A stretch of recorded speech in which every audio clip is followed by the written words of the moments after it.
Well, for this atheist Bible study, well, Sunday school, we do favorite Bible chapters, Revelation 20. This is lesson number 17. There's 65 total, and this is number 17. Isn't that great? There's like, what, 38 left? Man.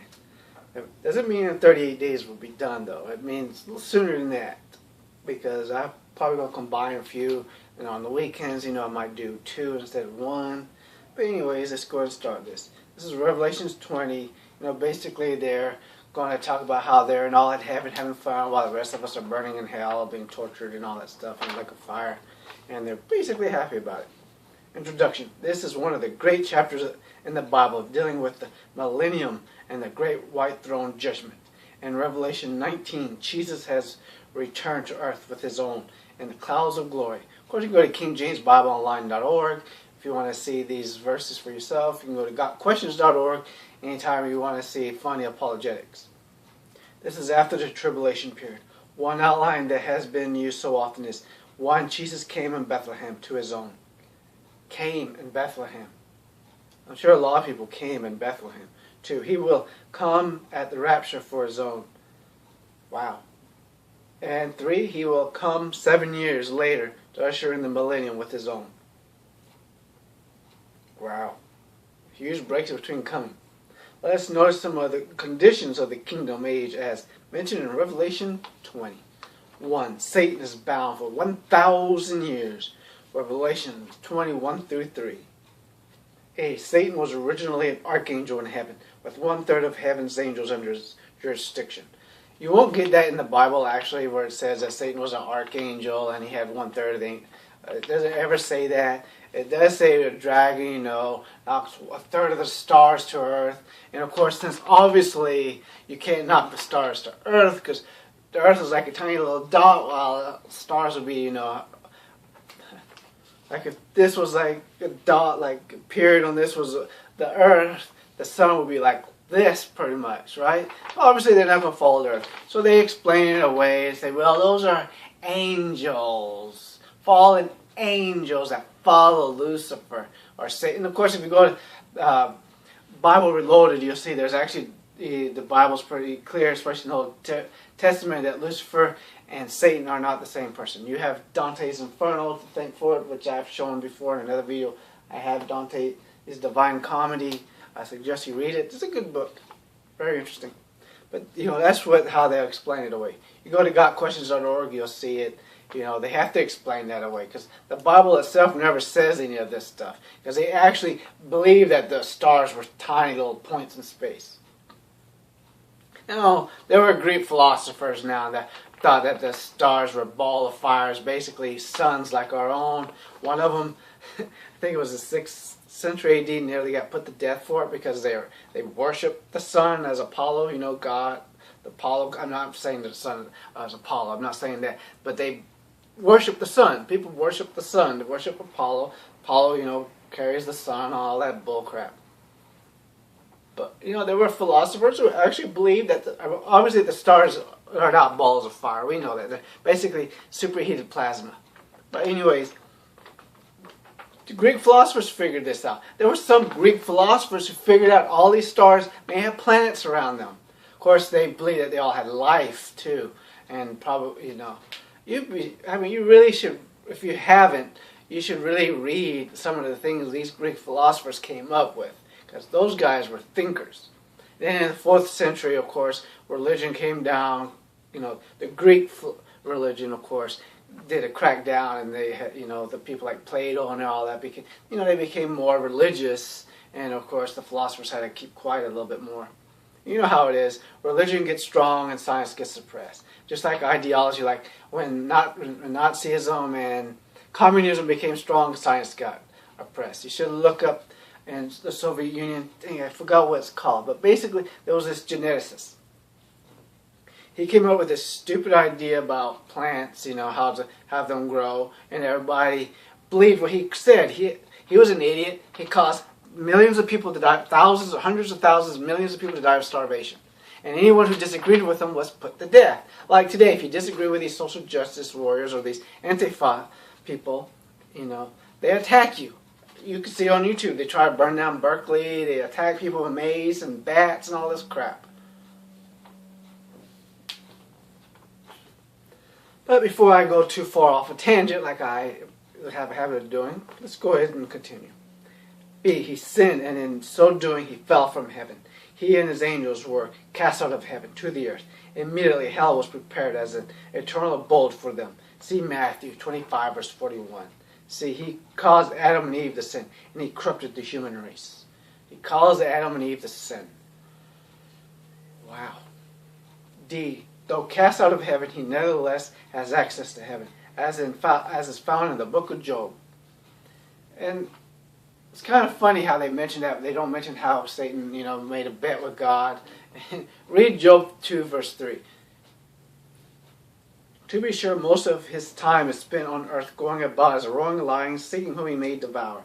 He does, however, have access to heaven as the accuser of the brethren. He accuses us before God. E. At the middle of the tribulation period, he will no longer have access to heaven. He will be cast out of heaven and will center his entire attention on earth. He enters into the body of the Antichrist, the great dictator, who will conquer the world in the tribulation period. The Antichrist, who has been deceitfully peaceful during the first 3.5 years, now becomes Satan incarnate, just as much as our Lord was God incarnate. God then pours out his wrath upon the earth without mixture, and the most terrible time in the world's history will take place. F. He will be bound for 1,000 years. When Jesus returns to earth to set up his kingdom, this kingdom age will be characterized by the binding of Satan for the 1,000 years that Christ reigns on the earth. G. He will be loosed for a little season. At the end of 1,000 years, Satan is loosed for a little season. He gathers an army together and tries to defeat the forces of Christ. Yeah, they do believe that, after 1,000 years he's going to be loose. He's going to deceive the nations again. And there'll be another great war. And finally, all those people are going to be destroyed. And there'll be a new heaven and a new earth. H. He then is defeated and is cast into the lake of fire with his angels. Here he will be tormented day and night forever and ever. 2. The saints will reign. Who they will reign over, I don't know. Also, go to the Bible Reloaded. And also, do it yourself. Read the book of Isaiah, chapter 9, especially. It's kind of amazing how the Jewish apocalypse, Isaiah and Ezekiel, which is not exactly an apocalypse, but, they're in end times. It's different than the Christian end times. In the Jewish version, we're all going to be basically worshiping the Jews. We'll be their servants for all eternity. Read it. Revelation chapter 20, verse 4 through 6. I'll probably do an idiot does Bible verses and do Isaiah 9 eventually. Jesus will rule the earth for 1,000 years as king of the world. We as Christian people will rule and reign with him. We will control the earth as kings, priests, governors, mayors, etc. And who will you rule over, may I ask? A. The knowledge of the Lord will cover the earth as the waters cover the sea. Righteousness will prevail. B. Animals will be tamed. The Bible teaches that the lamb and the wolf shall lie down together.